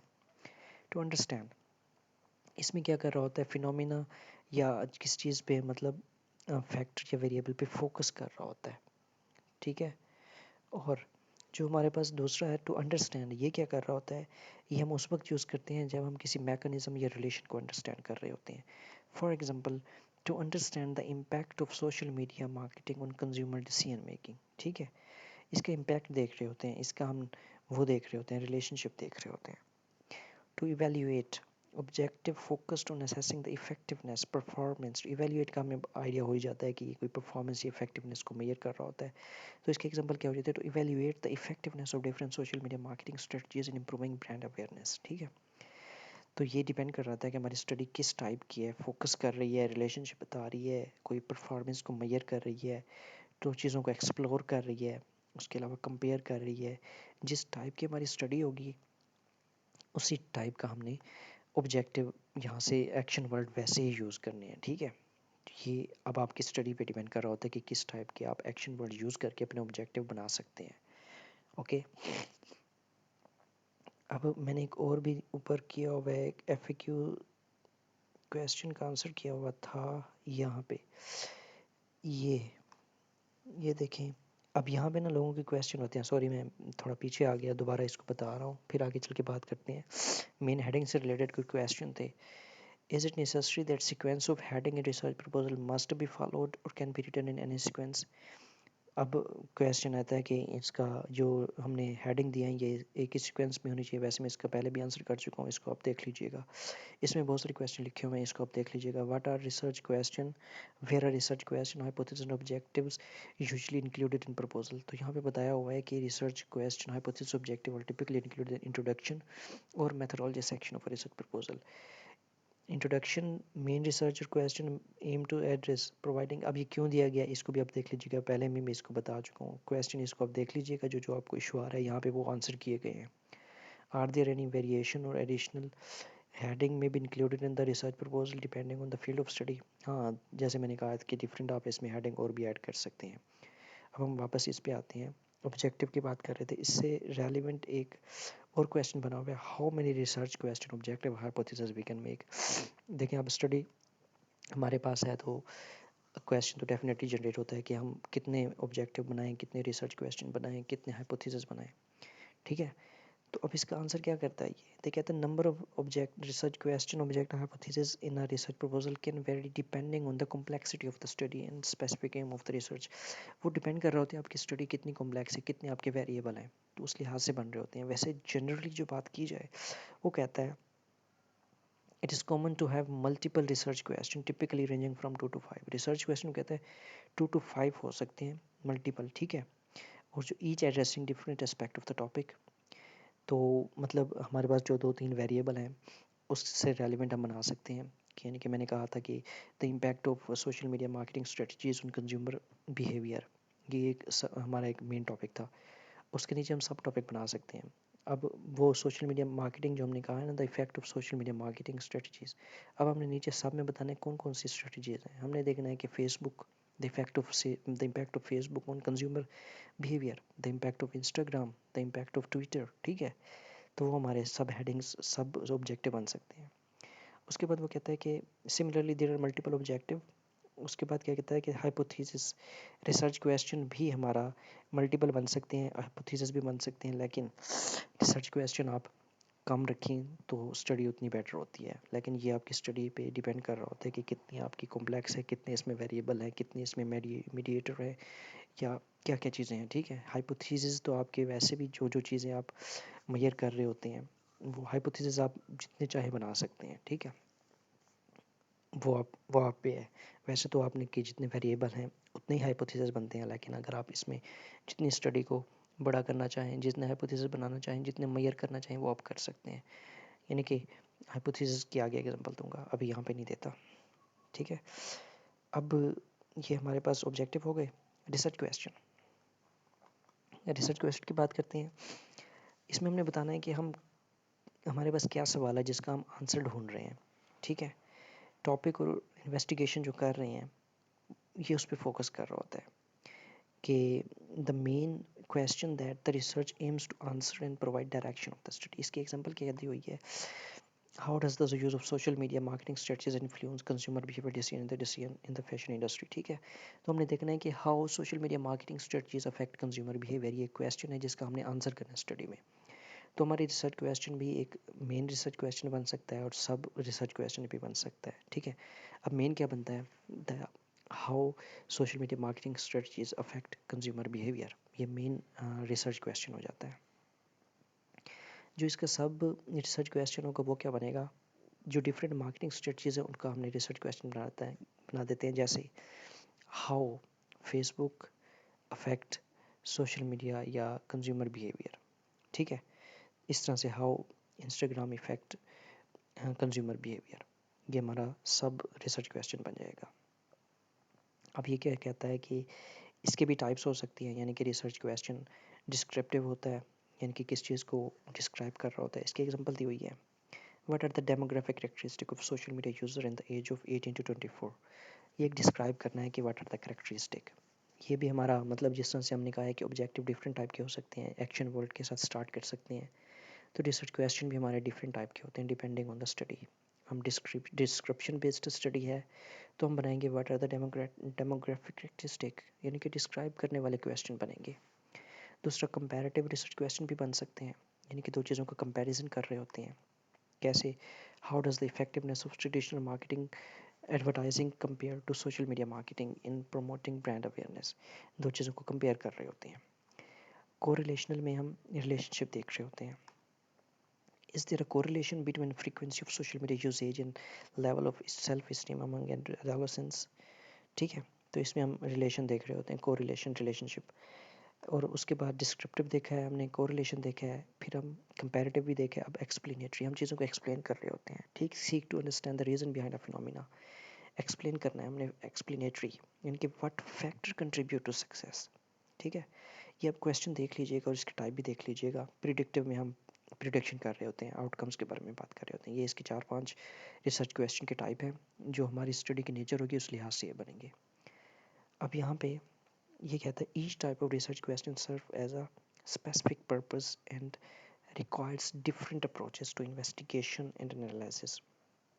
तो हमारी स्टडी पे डिपेंड कर रहा होता है कि किस टाइप की है, तो उस टाइप के हम रिसर्च क्वेश्चन और रिसर्च ऑब्जेक्टिव बना रहे होते हैं। ठीक है, इसको कंटिन्यू करते हैं आगे। एक और क्वेश्चन यहाँ पे है, is there any link with this action verb with type of research. यानी कि एक्शन वर्ब जो हमने ऊपर यूज़ किया ऑब्जेक्टिव में, यानी कि टू, या जो एक्शन वर्ब थे टू अंडरस्टैंड, टू इवेल्युएट, ठीक है, उसका रिसर्च क्वेश्चन के साथ भी कोई लिंक है। तो इसका आंसर देखते हैं। बिल्कुल इनका लिंक होता है, यानी कि जिस टाइप के हमारे ऑब्जेक्टिव होते हैं उसी टाइप की हमारी रिसर्च होती है। ठीक है, इसको पढ़ लीजिएगा, इसमें मज़ीद इसको एक्सप्लेन किया गया कैसे। अच्छा, एक और क्वेश्चन भी है, is it customary to formulate hypothesis after reviewing the literature. हाँ, कुछ चीज़ें कुछ ऐसी यानी कि वो कहता है कि रिसर्च क्वेश्चन हाइपोथेसिस ऑब्जेक्टिव क्या लिटरेचर में आ सकती हैं, इंट्रोडक्शन में आ सकती हैं, मेथडोलॉजी में आ सकती हैं, क्या ये ऊपर नीचे हो सकती हैं, क्या सीन हो सकता है। देखिए यूजुअली क्या होता है कि रिसर्च क्वेश्चन और जो ऑब्जेक्टिव होते हैं वो हमने इंट्रोडक्शन के एंड पे लिखने होते हैं।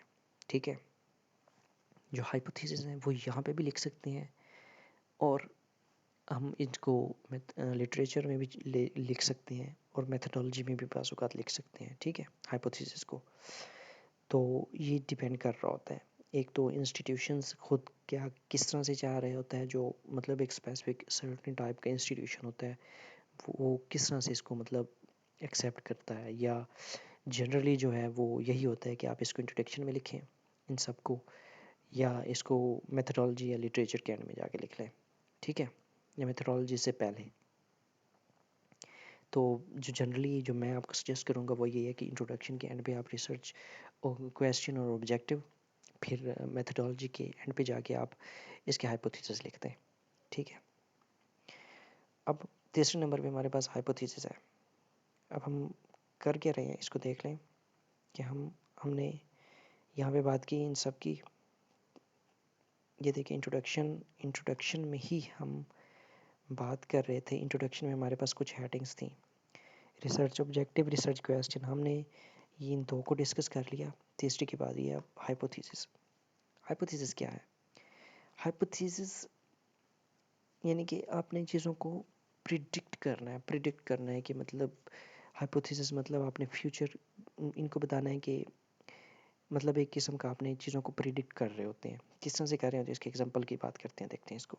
इसकी पहले टाइप्स देख लें, कितनी टाइप्स हैं। दो टाइप्स होती हैं, नल हाइपोथेसिस होता है, अल्टरनेटिव हाइपोथेसिस होता है। नल होता है कि मतलब कोई रिलेशन नहीं है, there is no significant, there is no relation between two variable, यानी कि there is no relation between social media marketing and consumer behaviour, ये नल हो जाएगा, ठीक है। अब हम ये प्रिडिक्ट कर रहे हैं कि देयर इज़ नो रिलेशन, हम कह रहे हैं कि इसका कोई रिलेशन नहीं है, प्रिडिक्ट कर रहे हैं। अभी हमने स्टडी को इन्वेस्टिगेट नहीं किया, ठीक है, हम प्रिडिक्ट कर रहे हैं, एक आइडिया लगा रहे हैं। और दूसरा क्या होता है, अल्टरनेटिव हाइपोथेसिस, जिसको हम H1 या HA से शो करते हैं। नल हाइपोथेसिस को HO से शो करते हैं, ठीक है, H0 या O जो भी करें आप। अब ये क्या होता है कि research hypothesis there is a significant relation, यानी कि इसमें बता रहे होते हैं कि इसका सिग्निफिकेंट रिलेशन है। वहाँ पे हम नेगेटिव में कह रहे होते हैं देयर इज़ नो रिलेशन, इसमें हम कह रहे हैं देयर इज़ अ रिलेशन, या there is a significant relation, या there is a positive relation. ये हमारा अल्टरनेटिव होता है, ठीक है। तो इसकी भी एग्जांपल दी हुई है यहाँ पे। इसको H1 से डिनोट करते हैं, इसको H0 से। इसकी एग्जांपल दी हुई है there is no significant relation, जो मैं बता चुका हूँ।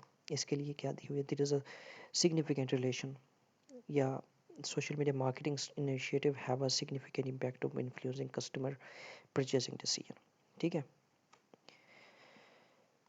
तो ये दो इसकी टाइप्स हो जाते हैं। अब इसको भी देख लें। The hypothesis can be written using phrases such as there is a relationship between, there is a significant relationship, there is a significant difference, there is no effect of. ये भी डिफरेंट, जिस तरह से हमने ऑब्जेक्टिव के action verb देखे थे, hypothesis के भी इस तरह से डिफरेंट डिफरेंट सेंटेंस या फ्रेजेस होते हैं। ये एक्शन वर्ड या फ्रेजेस जिसको हम कह सकते हैं कि जिनको हम यूज़ करके हाइपोथेसिस बना रहे होते हैं। यानी कि हम कह सकते हैं, जैसे सपोज करें there is a significant relation between consumer behavior and digital marketing strategies, ठीक है। there is no relation, हम कह सकते हैं there is a positive relation, यानी कि एक चीज़ के चेंज होने से दूसरी चीज़ भी चेंज हो रही हो, पॉजिटिव चेंज आ रहा हो, तो हम कहते हैं there is a positive change, ठीक हो गया। उसके बाद एक और क्वेश्चन आया हुआ है, is there any relation between the phrases and words used in hypothesis, objective and research question? Yes, there is often relationship, ये मैं पहले कह चुका हूँ कि हमारे जिस टाइप के मतलब रिसर्च क्वेश्चन ऑब्जेक्टिव होंगे, वैसे ही हम उसी टाइप के हाइपोथेसिस रेलिवेंट बनाएंगे ना। तो ये भी डिपेंड कर रहा होता है कि हमारी जिस टाइप की नेचर स्टडी की नेचर है, उसी टाइप के हम ऑब्जेक्टिव क्वेश्चन हाइपोथेसिस बना रहे होते हैं। ओके हो गया। अब ये इंट्रोडक्शन का हमारे पास तकरीबन लास्ट हेडिंग है, scope and limitations. Scope and limitations के मतलब हमारी कॉन्स्ट्रेंट होती है। हम जब हम रिसर्च कर रहे होते हैं तो उसमें कुछ ना कुछ ऐसी चीज़ें होती हैं जो हमारी लिमिटेशंस होती हैं। सपोज करें कि हमारा सैम्पल साइज़, हमने कोई स्टडी को इन्वेस्टिगेट करना है और हमारा सैम्पल साइज़ जो है ना 200 है। जितनी हमारी स्टडी नैरो डाउन छोटी होगी, उतना हमारा यानी कि हम ज़्यादा लोगों से डाटा कलेक्ट नहीं कर सके ना, तो हम कह सकते हैं कि लिमिटेशन है। हो सकता है कि अगर हम ज़्यादा लोगों से डाटा कलेक्ट करते तो रिज़ल्ट कुछ और हो जाता, ठीक है। इसी तरह से हम कह सकते हैं कि हमारा जो रिलायबिलिटी है या जनरलेबिलिटी है, वो भी अफेक्ट कर रही होती है। इसमें बहुत सारी चीज़ें आ जाती हैं, ठीक है। तो ये स्कोप और लिमिटेशंस को हम पहले भी बात कर चुके हैं। मज़ीद यहाँ पे एग्जांपल भी दी हुई है, ठीक है। इसको भी आपने देख लेना है कि टारगेट डेमोग्राफिक हमने जिस जिस एरिया से ले रहे हैं, अगर हम सपोज करें कि हमारा टारगेट सिर्फ एक शहर है, तो ये एक किस्म की लिमिटेशन है कि हम बहुत सारे शहरों का डाटा कलेक्ट नहीं कर सके, तो हमने एक शहर को टारगेट किया है। तो ये किस्म की ये भी हमारी एक लिमिटेशंस है, ठीक है, कॉन्स्ट्रेंट है ये हमारी। ओके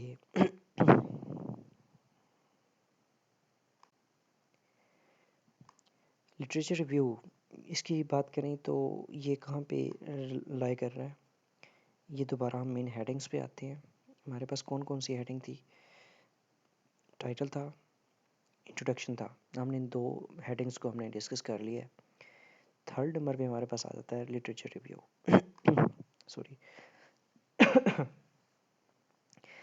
लिटरेचर रिव्यू किस बला का नाम है? बहुत सारे एस्पायरेंट्स जिनको बहुत मतलब इशू हो रहा होता है कि लिटरेचर रिव्यू को हम किस तरह से लिखें, क्या प्रोसेस है, इसमें क्या क्या चीज़ें इंक्लूड होती हैं। तो अब ठीक से इसको देख लें तो ये देखने के बाद, ये समझने के बाद आप लिटरेचर रिव्यू अच्छा से जनरेट कर सकेंगे। लिटरेचर रिव्यू होता क्या है?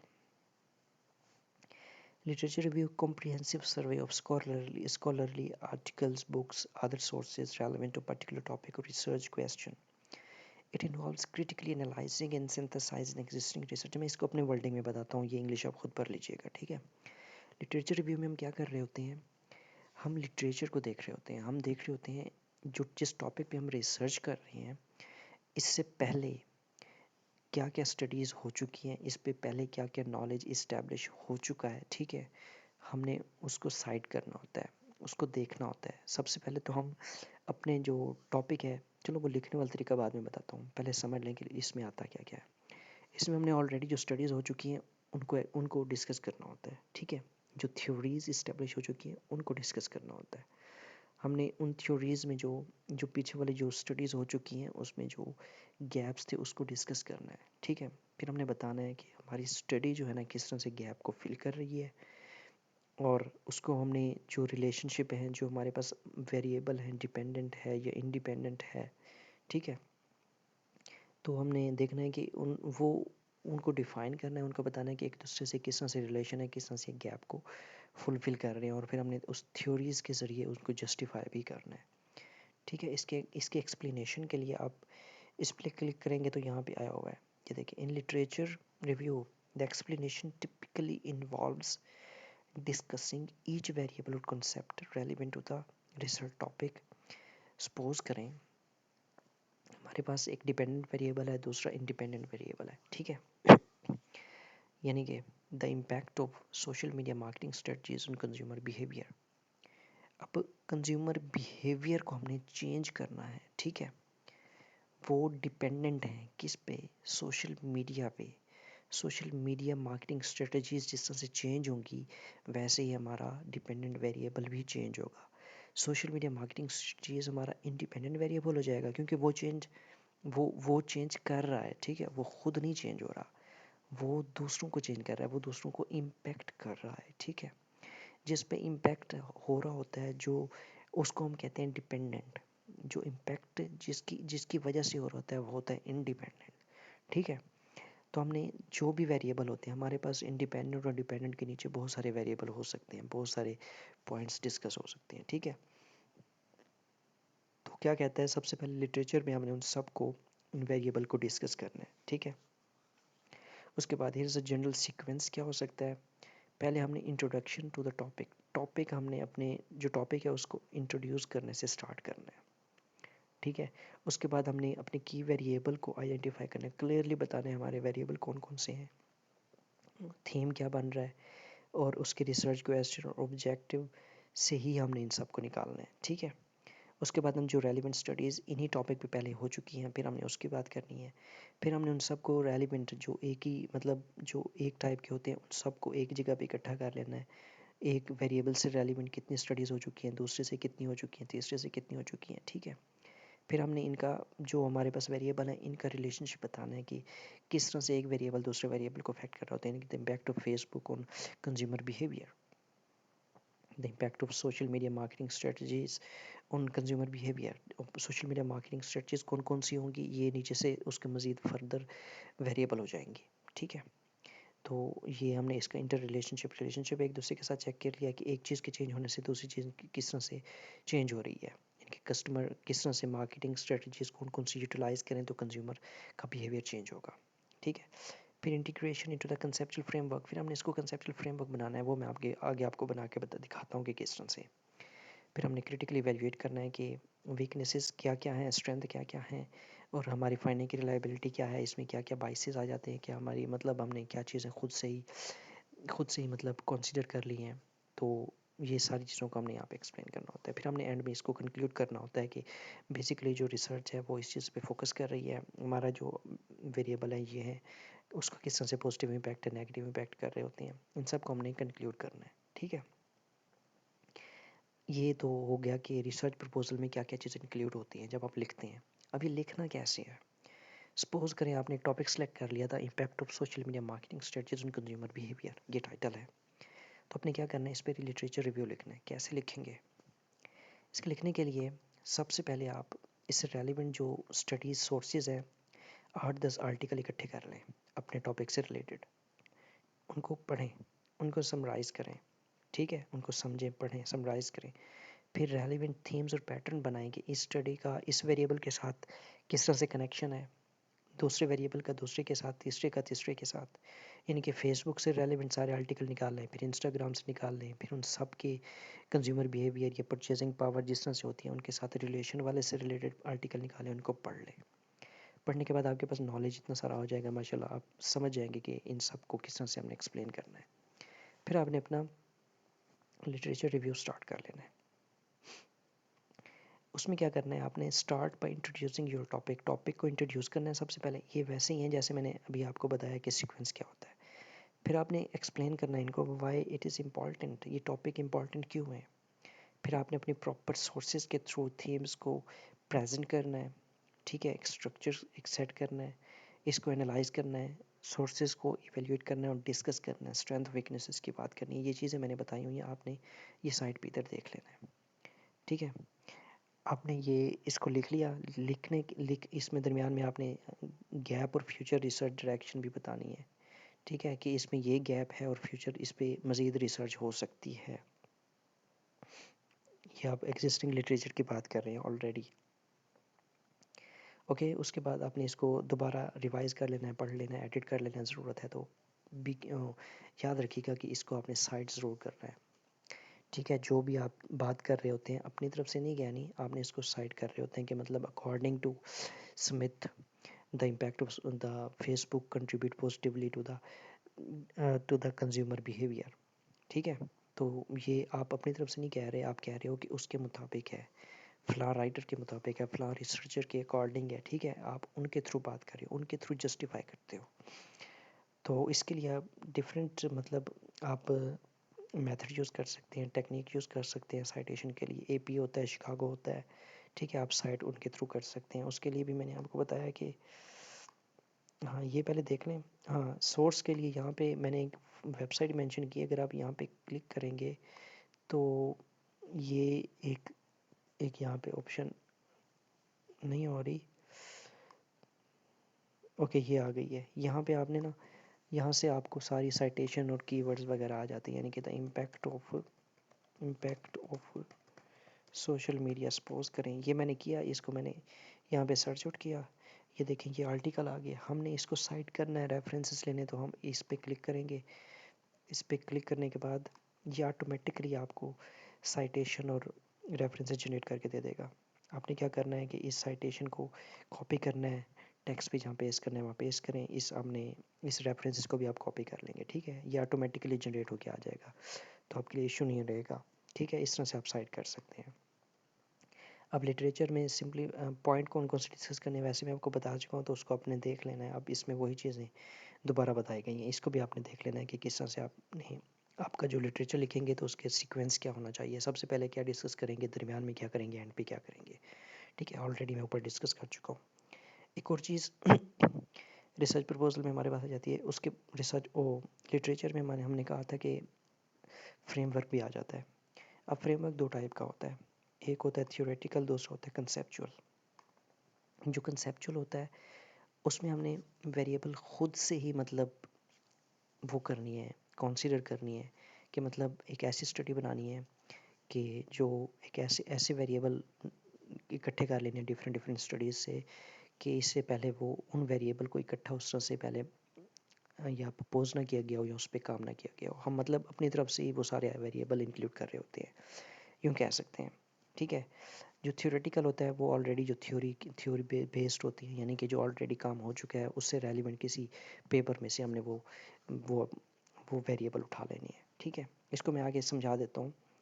जो ये दोनों भी है, ये फ्रेमवर्क जो होता है वो विजुअल रिप्रेजेंटेड होता है, ये रिप्रेजेंटेशन होती है, यानी कि हमने एक डायग्राम या ग्राफ के थ्रू वेरिएबल और इंडिपेंडेंट वेरिएबल को एक्सप्लेन किया होता है। ये कैसे होता है विजुअल, ये देखें विजुअल के थ्रू, यानी कि हमने एक चार्ट बनाना होता है, उसमें हमने बताना है कि इस वेरिएबल का इस पे किस तरह से इफेक्ट हो रहा था। टीचर्स जॉब मोटिवेशन किस तरह से इफेक्ट कर रही होती है टीचर जॉब परफॉर्मेंस को, ठीक है। यानी कि अगर टीचर जॉब मोटिवेशन, अगर टीचर मोटिवेटेड हो जॉब में तो उसकी परफॉर्मेंस इन्हेंस होती है, ठीक है। अब ये परफॉर्मेंस इन्हेंस होती है, चेंज हो रही है, ये डिपेंड कर रही है परफॉर्मेंस किस पे, टीचर की मोटिवेशन पे, जॉब मोटिवेशन पे। अगर जॉब मोटिवेशन नहीं होगी तो इसकी परफॉर्मेंस इन्हेंस नहीं करेगी, ठीक है। तो ये इस तरह से आपने एक चार्ट बनाना है। अब कुछ लोग कहते हैं कि ये विजुअल चार्ट ना भी बनाया जाए तो कुछ स्टडीज़ में, मतलब कुछ स्टडीज़ में आप विजुअल चार्ट ना भी बनाओ तो कोई फ़र्क नहीं पड़ता, आप इसको अपनी राइटिंग में एक्सप्लेन कर देते हो। लेकिन अगर आप विजुअल चार्ट भी बना लेते हो, इसको एक्सप्लेन भी कर लेते हो तो बेटर हो जाता है। तो अब इसमें कौन कौन सी चीज़ें आ जाती है, इसमें भी आपने चार्ट बनाना है सबसे पहले, फिर आपने हर वेरिएबल को डिफ़ाइन करना है। डिफ़ाइन भी कर रहे हों तो आपने साइटेशन लाजमी देनी है, साइट लाजमी करना है।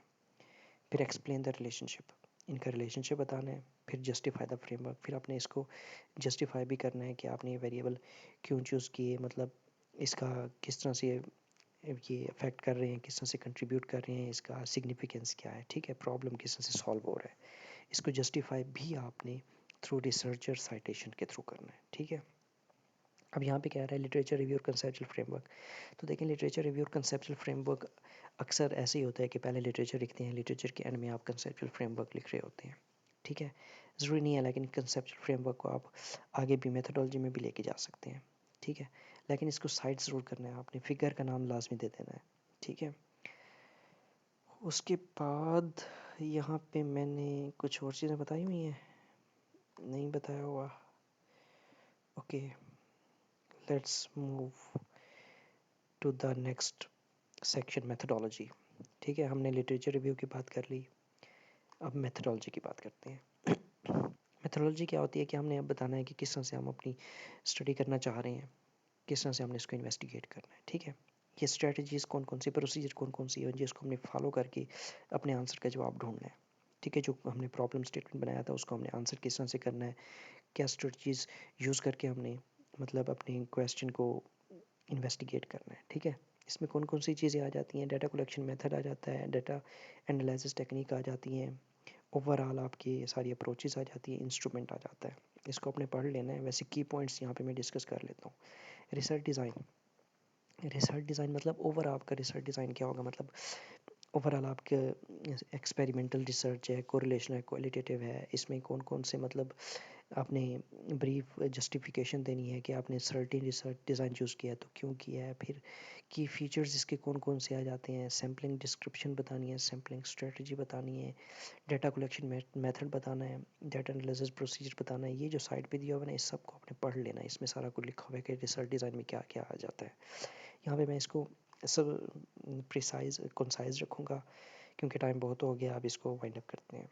डिस्क्राइब द ओवरऑल अप्रोचेज और डिज़ाइन ऑफ द स्टडी, पूरा हमने डिज़ाइन इसका अप्रोचेज बतानी है कि एक्सपेरिमेंटल है, कोरिलेशनल है, क्वालिटेटिव है, क्वांटिटेटिव है। इसकी एग्जांपल भी यहाँ पे दी हुई है। सपोज करें द स्टडी अडॉप्ट्स आ, अब इसमें ओवरऑल हमने बता रहे हैं रिसर्च डिज़ाइन में, the study adopt a quantitative approach to examine the impact of social marketing strategies on consumer behaviour. Quantitative approach use हुई पहली चीज़। दूसरी, this design involves conducting a cross sectional survey, cross sectional survey conduct किया हमने sampling of यानी कि data gather करने के लिए, ओके। उसके बाद क्वांटिटेटिव, अब इसके हमने रीज़न भी इसने बताई हुई है कि क्यों ये सारा कुछ हमने किया है, ठीक है। तो ये रिसर्च डिज़ाइन की एग्जांपल भी आप यहाँ पे देख लीजिएगा। उसके बाद सेकंड पॉइंट जो डिस्कस यहाँ पे करना है वो सैम्पलिंग स्ट्रेटजी है। अब देखिए रिसर्च डिज़ाइन में ये सारी चीज़ें तकरीबन डिस्कस कर सकते हैं। इसमें ओवरऑल हमने बताना होता है, ठीक है। एक ओवरव्यू दे रहे होते हैं हर चीज़ का, डिज़ाइन स्टडी की डिज़ाइन का। उसके बाद सैम्पलिंग स्ट्रेटजी, इसमें क्या करना है, एक्सप्लेन हाउ पार्टिसिपेंट और subject will be selected for the study, यानी कि हमारा जो सैम्पल है वो किस बेस पे सिलेक्ट किया जाएगा। यानी कि आप सैम्पलिंग की बहुत सारी टाइप होती हैं, इसको भी आपने पढ़ लेना है। रैंडम, कन्वीनियंट, स्ट्रेटा होता है, और बहुत सारी होती हैं, ठीक है। सपोज मैंने यहाँ पे एग्जांपल दिया है, the study will utilize stratified random sampling. हमने कौन सा यूज़ करना है, हमने कौन सा किया हुआ एग्जांपल स्ट्रेटिफाइड सैम्पलिंग की हुई है। स्ट्रेटिफाइड क्या होता है कि हमने बहुत सारे ग्रुप्स का स्ट्रेटिफाइड उनको सेगमेंट उनको उनका स्ट्रेटा ले लेना है, यानी कि थोड़े थोड़े उनमें से पार्ट्स ले लेने हैं और उनको हमने टारगेट करना है, ठीक है। यहाँ पे एग्जांपल दी हुई है, इसको भी देख लीजिएगा आप।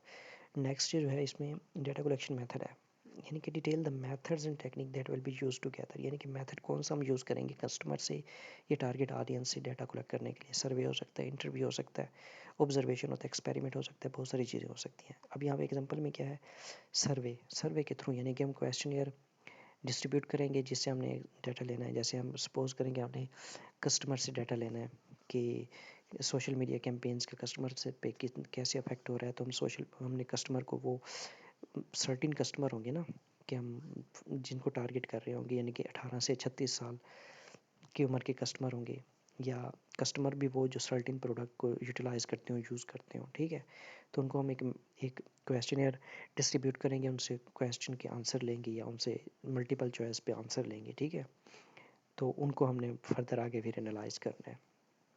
डाटा कलेक्शन मेथड आपने देखना है कि किस तरह से सर्वे के थ्रू होता है, आप इंटरव्यू के थ्रू करते हैं, सिर्फ उनको ऑब्जर्व करते हैं, या एक्सपेरिमेंट्स करके करते हैं, ठीक है। उसके बाद हमारे पास आ जाता है डाटा एनालिसिस प्रोसीजर। हमने अब डाटा कलेक्ट कर लिया, उसको एनालाइज कैसे करना है, उसके लिए हमारे पास सॉफ्टवेयर होते हैं, डिफरेंट टूल्स होते हैं, उनको यूटिलाइज़ करना है और इसको एनालाइज करना है, ठीक है। इसके भी एग्जांपल दी हुई है, आपने देख लेना है। उसके बाद लिमिटेशन, यानी हमने जो रिसर्च किया है उसकी कुछ लिमिटेशंस भी तो होती हैं, यानी कि सपोज करें कि हमने सैम्पल साइज़ 200 रखा है, तो ये हमारी लिमिटेशन है। जितना सैम्पल साइज़ बड़ा होगा उतनी हमारी स्टडी बेहतर होगी। हम कह सकते हैं कि हमने 200 लोगों से क्वेश्चन फिल करवाया है, तो there is a limitation, this is the limitation, कि अगर हम ज़्यादा से लेते तो ज़्यादा अच्छा हो जाता। हम कह सकते हैं कि हमने सिर्फ एक ही प्रोविंस को सिलेक्ट किया है, टारगेट किया है, अगर हम ज़्यादा प्रोविंस को सिलेक्ट करते तो ज़्यादा बेटर स्टडी हो जाती, ठीक है। तो ये हमने लिमिटेशन भी बतानी है अपनी, या हमारे पास रिसोर्सेज की कमी थी, ये भी बता सकते हैं। उसके बाद हमने मेथडोलॉजी की बात कर ली। टाइमलाइन के बताना है कि आपके जितने भी ये पार्ट हैं, टाइटल है, इंट्रोडक्शन है, लिटरेचर है, मेथडोलॉजी है, ये आपने कब कब करना है, यानी कि स्टडी जब आपको स्कॉलरशिप मिल जाएगी, आप वहाँ जाएंगे तो किस टाइम पे आप कौन से पोर्शन को कर रहे होंगे, ठीक है। आपने ना पूरे माइलस्टोन अपनी प्रोग्रेस को ट्रैक करना है। इसके लिए मैंने चीज़ें यहाँ पे एक पिक्चर दी हुई है, इसको देख लीजिएगा कि इसमें मतलब ये बताया गया है कि इस डेट को आप लिटरेचर रिव्यू कर रहे होते हैं, इस डेट को आप ये डेटा एक्सपेरिमेंट करेंगे, इस डेट को आप ये करेंगे, इस डेट को आप रिसर्च जो है ना रेडी हो जाएगा, ठीक है। ये एक छोटा सा मैंने आपको एक पिक्चर दिया एग्जांपल गूगल से उठा के, तो ये इससे आपको आइडिया हो जाएगा कि टाइमलाइन किस तरह से आप सेट करते हैं, ठीक है। वैसे कोई भी जनरल इसका आप फॉर्मेट खुद ही क्रिएट कर सकते हैं। एंड पे आपने रेफरेंसेस देने होते हैं। रेफरेंसेस वैसे मैं आपको बता चुका हूँ कि साइटेशन रेफरेंसेस ये आप बहुत से टाइप के होते हैं, तो आप एपी होता है, एमएलए होता है, शिकागो होता है, इनमें से कोई भी चूज़ कर सकते हैं। ये डिपेंड कर रहा होता है कि आप कौन सा लेते हैं, या जिसको जो जो यूनिवर्सिटी या जो ऑर्गेनाइजेशन होती है वो कौन सा एक्सेप्ट कर रही होती है, ठीक है। जनरली आप एपी या एमएलए यूज़ कर सकते हैं। अब इसका रेफरेंसेस का स्टाइल भी मैंने यहाँ पे दिया हुआ है, ये देख लें किस तरह से किया हुआ है। जो वैसे मैंने आपको ऊपर जो स्क्रैपर का बताया था उस पे जाके आप कोई भी रेफरेंसेस और साइटेशन जनरेट कर सकते हैं। इसको समराइज़ करते हैं। हमने पहले बात की टाइटल की, clearly state the topic of the research project, ठीक है। सबसे पहली चीज़ किस तरह से करना है, किस तरह से टाइटल ढूंढना है, ये मैं ऊपर आपको बता चुका हूँ। वीडियो को बैक कीजिएगा, इसको समझ लीजिएगा कि टाइटल किस तरह से सर्च करना है हमने। ओके, पहले आपने ब्रॉडर एरिया देखना है अपना, उसको नैरो डाउन करना है, उसको मज़ीद नैरो डाउन करना है, फिर क्लियरली और एक कैची सा टाइटल आपने बना लेना है, ठीक है, यूनिक सा। उसके बाद आपने इस पर इंट्रोडक्शन लिखना है। इंट्रोडक्शन कैसे लिखना है वो भी मैंने बताया हुआ है कि आपने जो भी आर्टिकल लिखना है उस पर सारे को समराइज़ करके इंट्रो, हर चीज़ का इंट्रो दे रहे होते हैं कि आपकी स्टडी किससे रिलेटेड है, क्या कर रहे हैं, किस तरह से इन्वेस्टिगेट कर रही हैं, क्या क्या है इसमें, ठीक है। उसके बाद आपने लिटरेचर रिव्यू लिखना है, थर्ड स्टेप। लिटरेचर रिव्यू में क्या क्या चीज़ें डिस्कस हुई हैं ये भी मैंने पहले आपको बता चुका हूँ, वीडियो बैक करके आप इसको सुन लीजिएगा, ठीक है। हमने एग्जिस्टिंग रिसर्च को समराइज़ करना है, गैप्स देखने हैं और अपनी रिसर्च को जस्टिफाई करना है लिटरेचर रिव्यू में, ठीक है। उसके बाद मेथडोलॉजी की बात करें, हमने देखना है कि रिसर्च डिज़ाइन हम कौन सा यूटिलाइज़ कर रहे हैं, अपनी रिसर्च क्वेश्चन या हाइपोथेसिस को इन्वेस्टिगेट करने के लिए। अपने अप्रोचेस बतानी है, मेथड्स बतानी है, प्रोसीजर बताना है सारा इसमें। एंड आपने फिर टाइमलाइन बतानी है अपनी कि आपका प्रपोज स्केड्यूल क्या होगा, किस मंथ में आप कौन सा सेक्शन कर रहे होते हैं और कब ये प्रोजेक्ट कंप्लीट होगा, अपने माइलस्टोन किस तरह से आप ट्रैक करेंगे। और एंड पे आपने रेफरेंसेस, सोर्सेज जो आपने साइट किए हैं, एंड पे आपने रेफरेंसेस को वहाँ पे जनरेट कर देना है। ठीक है, आई होप कि, और इसके अलावा एक और चीज़ भी है, मैं आपको वो भी बता देता हूँ कि आप, मैं ये एक लिंक शेयर कर दूँगा यूट्यूब अपने वीडियो की डिस्क्रिप्शन में। यहाँ पे ना मैंने सैम्पल वगैरह दिया हुआ है, ये बहुत सारी चीज़ें यहाँ पे लिखी हुई हैं। आप इनको एक एक फ़ाइल को देख लीजिएगा। ये प्रपोजल टेम्पलेट्स यहाँ पे दी हुई हैं, इसको देख लें। ये एग्जांपल यहाँ पे मैंने दी हुई है रिसर्च प्रपोजल की। ठीक है, ये बहुत सारी एग्जांपल हैं और कुछ यूनिवर्सिटी वाइज लिस्ट भी यहाँ पे दी हुई है मैंने। मतलब बहुत सारी चीज़ें आप इस ये लिंक में दे दूँगा अपनी गूगल ड्राइव का, और फेसबुक पे भी पोस्ट पे भी मैं अपनी गूगल ड्राइव का लिंक ऐड कर दूँगा, यूट्यूब डिस्क्रिप्शन में भी दे दूँगा। तो आप यहाँ पे आके ना ये देखें, ये सैम्पल दिया हुआ है रिसर्च प्रपोजल का, तो आप यहाँ से सारे आइडियाज़ ले सकते हैं, सैम्पल भी देख सकते हैं। लेकिन बी केयरफुल, आपने ये सैम्पल उठा के आगे सेंड नहीं कर देना, क्योंकि इसमें प्लेजरिज्म वगैरह होता है और ऑलरेडी यूज्ड होते हैं, और कुछ तो लोगों ने एआई से जनरेट किए हुए होते हैं।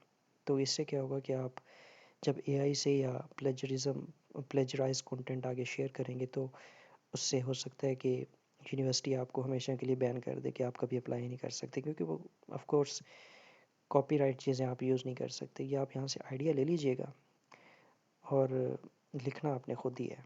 ये देखिए टेम्पलेट भी दी हुई है कि आपने किस तरह से रिसर्च रिपोर्ट टेम्पलेट आप बना सकते हैं। वैसे तो हर यूनिवर्सिटी की अपनी अपनी होती है, लेकिन आप इसको भी फॉलो कर सकते हैं जनरली। ठीक है, इंट्रोडक्शन में क्या क्या आ जाता है, बैकग्राउंड कॉन्टेक्स्ट जो मैंने बताया आपको, प्रॉब्लम स्टेटमेंट मैंने आपको बताया है, रिसर्च रैशनल मैंने बताया है, एम्स ऑब्जेक्टिव रिसर्च क्वेश्चन मैंने आपको बताया है, ये सारी चीज़ें देखें। और फिर लिटरेचर रिव्यू की बात ही आती है। लिटरेचर रिव्यू का आपने यहाँ पे सारा कुछ एक्सप्लेन करना है। इसमें रिसर्च गैप आ जाते हैं, फिर आपने मेथडोलॉजी को बताना है, data collection method, sampling, data analysis. ठीक है, फिर यहाँ पे प्रैक्टिकलिटीज़ देखनी है आपने, अपना बजट टाइमलाइन सेट करनी है, फिर रेफरेंसेस और अपेंडिक्स वगैरह आपने देनी है, अपेंडिक्स। ठीक है, तो इस ये यहाँ पे इसका टेम्पलेट भी दी हुई है रिसर्च प्रपोजल की। ठीक है, यहाँ पे सैम्पल भी दिया हुआ है सारा, 2-3 सैम्पल दिए हुए हैं।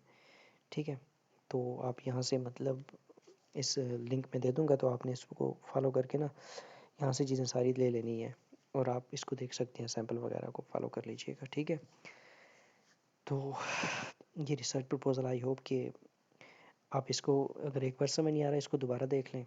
ठीक है, ये ज़्यादा मुश्किल नहीं है, मैं इसको समराइज़ कर देता हूँ। आपने करना क्या है, आपने जिस टॉपिक पे रिसर्च प्रपोजल लिखना है ना, उसके लिए सबसे पहले आप अपना एरिया ऑफ रिसर्च सेलेक्ट करें कि आप एरिया क्या है, उसको नैरो डाउन करें।